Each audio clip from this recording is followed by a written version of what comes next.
What's going on, bros and hoes, whatever floats your goat? It's your boy Relentless, bringing you an updated version of a striker build.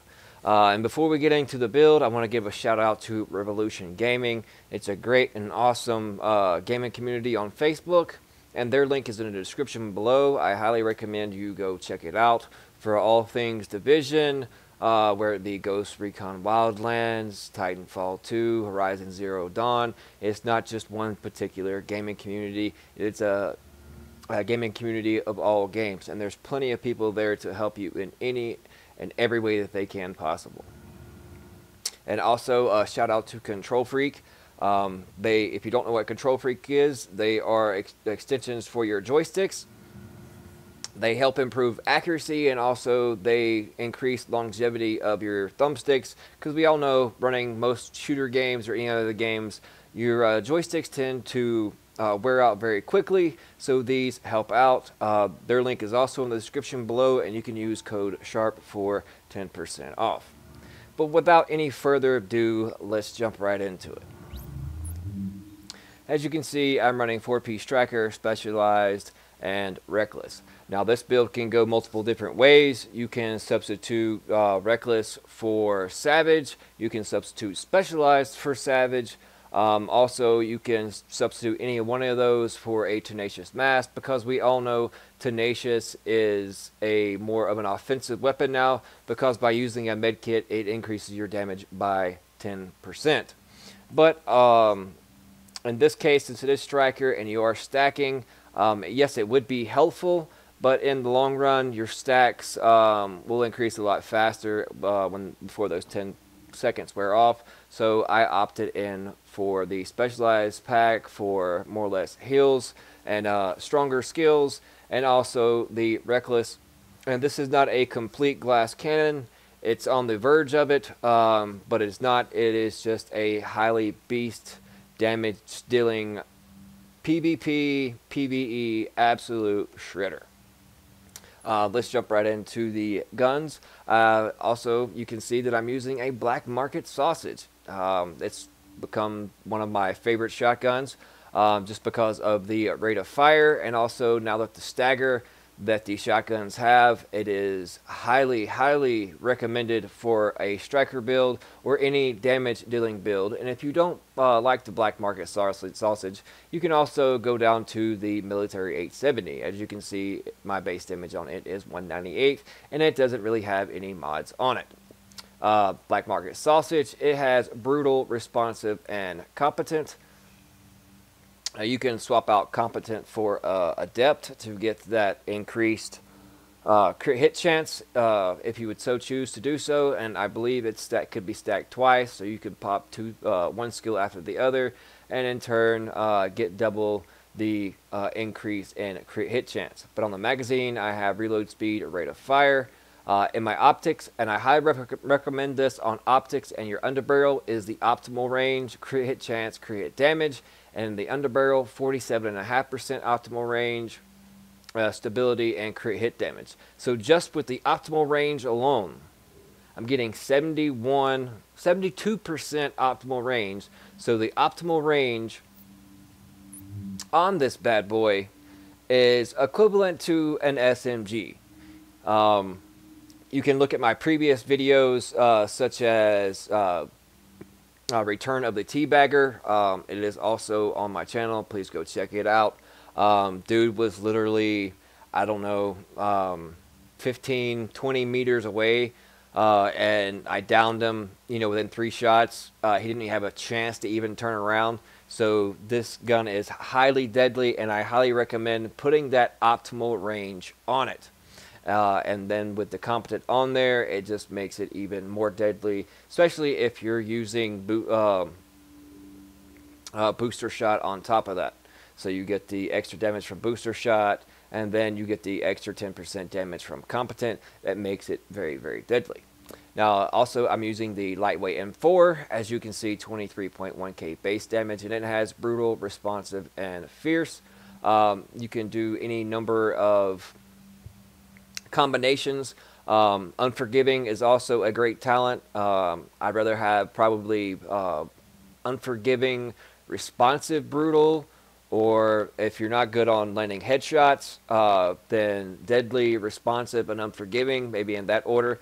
There is a blueprint in the base of operations down in the terminal at the blueprint vendor.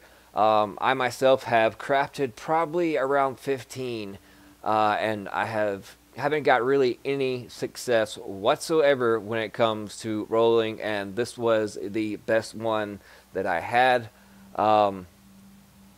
As you can see, the middle slot, I think it had determined on it, and it would not give me unforgiving for anything. But since in PvP situations, most things are up close and personal, so the responsive and unforgiving, those two are two of the best talents, along with competent and adept in the third slot. So that would be my, I guess, my perfect trifecta if I had unforgiving, responsive, and competent, or unforgiving, responsive, and adept. But Fierce works out nice here. You just get additional 5% crit hit chance. But if you're not stacking crit chance, then it doesn't necessarily really matter. So therefore, that's why I prefer unforgiving in that slot. But up about the weapons, moving on to the chest piece. As we all know, Reckless increases your damage by 8%, but you take a 10% more increased damage. But as the way the PvP is going in the Dark Zone here lately, it's basically who can down the other one the fastest. That's basically the PvP situations there. I have 4% all resist, 14,513 health, which is equivalent to 1,000 main stat of stamina. In the minor attributes, I have increased kill XP, but I prefer ammo capacity both on my chest piece and my backpack. But as long as you at least have one of those in your minor attributes spots, you should be okay. In the mod slots, I have 263 firearms and health, and 260 firearms and health as well. If you wanted to go complete glass cannon, you can substitute firearms without the health for such as skill haste to get your skills back faster, or you can go firearms and crit chance to help build that crit chance up. Moving on to the mask, 4% crit hit chance, 11% damage to elites. Great, awesome. Got a perfect armor roll on this mask at 1001, and it has a good firearms roll. But you can substitute the minor attribute for anything else other than damage to elites. But that's what makes this build viable in both PvP and PvE. As you can see, I do have other masks that are available. But as far as damage dealing and armor, I had to choose this one. It was my best option, and I believe you can see why. And in the mod slot, as you can see, I have 251 firearms and 1% crit hit chance. Now, like I said, I can substitute that crit hit chance and put in something with health on it. That would make me a little more viable, or I can go with crit health, such as this. But see, I'm only getting, another 4,000 in health. So you can either switch it out, either or. It doesn't necessarily matter. It's just whatever your personal preference. If you're wanting to stack crit hit chance on everything, by all means, then go do that and go all full glass cannon. Then stack crit hit damage and any enemy armor damage on everything. And ultimately, that would make this a glass cannon build. Now, if you have health rolled on really anything other than like your chest, then basically that is not considered a glass cannon. Just because you have everything rolled into firearms doesn't mean it's a glass cannon, because you get 15,000 health with 1,000 main stat of stamina just through mods, and also you can roll health on your holster, you can roll health on your chest piece, you can roll health on multiple things. That makes it not a glass cannon. So let's get that clear, and don't get confused when somebody says this is a glass cannon build. But moving on to the knee pads, as you can see, I do have 14,871 health. That right there could go easily into enemy armor damage, which is 3% payoff, is not really that great. Or if I wanted to go even more squishy and add on crit hit damage, I can choose these knee pads.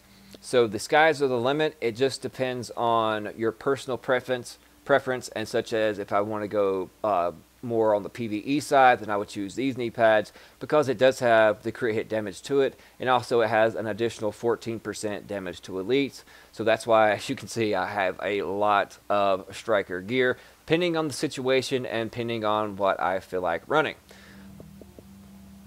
But in this situation, I went with the health. Also in the minor attribute slot, you definitely want shock resistance because these shock turrets are pesky in the dark zone these days. So you definitely want as much shock resistance as possible, bleed resistance, and disorient resistance. You can, instead of disorient resistance, I'd rather have flame resistance or fire resistance because of those pesky flame turrets. But definitely want those three. If you can get all those three, then great. That's perfect. Like I said, if you wanted to go more glass cannon, then take off the health and go for the additional crit hit damage. Moving on to my mod slots. And my knee pads, as you can see, I have 258 firearms, 1% crit hit chance, and a 6% first aid self-heal. Moving on to the backpack, I'm utilizing a specialized backpack for the additional skill power. Also, as you can see, I'm going with health also on the major attributes, which it's up to you in personal preference and how you would like it. If you want it to be a little more squishier and a little more glass cannon, then don't roll health here. Roll something such as enemy armor damage or anything other than health that would increase your damage output. And then in my minor attribute slot, I have ammo capacity. In the mod slots down below, I have 261 stamina. That's the only stamina mod that I have on there, and that was so I could hit 2970 to unlock all my talents on my guns. If it wasn't for that, then that also would be a firearms mod, probably with crit hit chance. And then I have a first aid self-heal, and then an additional first aid self-heal to help out with my heals since I've only have 1008 skill power. Moving on to the gloves. This is where it gets a little tricky on how you want to perceive and how you want to do it. You can go with assault rifle damage, but I opted in for shotgun damage because I basically utilize the shotgun more than anything, just because I have all that optimal range built on it. So therefore, in turn, it hits out 8 pellets and stacks the striker 4-piece really, really well. And I went with crit hit damage and crit hit chance. That is the trifecta. I wish I had better firearms on this one, but at least it is over 1200. I try to shoot for at least 1250 or above, and that is the ideal thing. Now, like I said, you can also opt in for Savage Gloves if you so choose, but since I'm not running an SMG here and couldn't roll it to shotgun damage or assault rifle damage, I chose to go with the basic striker gloves. Moving on to the holster. Great stats across the board, 1258, 1272, and 1254. This had a very low stamina roll upon it, so that's why I had to roll the stamina on there. Thus, that is why the major attribute is health.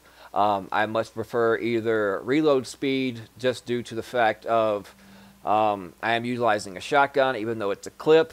The faster that I can reload, the more damage that I can deal out. Or you can opt in for crit hit chance or skill haste. In this, it is also up to the personal preference of the player, such as these gloves. This holster right here, as you can see, it has 6% skill haste. So if I chose to stack skill haste on everything, which is still very, very viable, I have all the firearms mods with skill haste on them, and also I have a pair of gloves with skill haste on there, so I could stack all skill haste if I chose to, and that would put my skill haste up to I believe 33%, because that would be skill haste on everything possible, which would in turn I would get my skills back faster. But I went with these for now because of the health, but in overall seriousness, I would actually, if I was in the DZ, I would actually rock these and then switch everything over into skill haste. That would be the better way to go, is to stack skill haste. But more or less, I run within a group with a dedicated healer. So therefore, I don't necessarily need the skill haste on my part. So I thought the necessary health was better in this situation, even though it's immediately only 7,433. But like I said, if I'm not stacking skill haste on every other gear item and also mods that I do put in my mod slots, then this little measly 6% is a waste, and is much better if you put it on crit hit chance. So that's why I chose these over the other ones. But that is my build. It is very interchangeable. By no means that it has been maxed. It's just my interpretation. But it definitely shreds. And I will demonstrate here. As you can see, I'm just wasting away, and it does a lot of damage. Let's go back for a further target. Let's see if, look at there. I mean, that is just absolutely crazy. And you see all those pellets just popping up. And all the way to the back one. I'm hitting the target back there, no problem, doing plenty of damage. And as you can see, the optimal range definitely comes in handy on this weapon. And with my lightweight M4, if you wanted to pop a couple NPCs, stack it up, and then switch over to the sausage, and then just keep on dishing out all that nice, glorious damage. So this is a complete destroyer when it comes to PvP situations, and especially using the shock turret. Even though I know it's cheesy, but it locks your opponent, whether it be an NPC or another player in the dark zone, in place to allow you just to stack that and proc the 4-piece of striker and just lay waste to everything in your path. So this is one build I highly recommend. It's an updated version of the striker build that I previously had on here. So I hope you enjoy, and if you did, please smash that like and subscribe button. And this is your boy Relent. I got broads in Atlanta, just to the lean the family, credit cards in the scammers, hitting the licks in the van.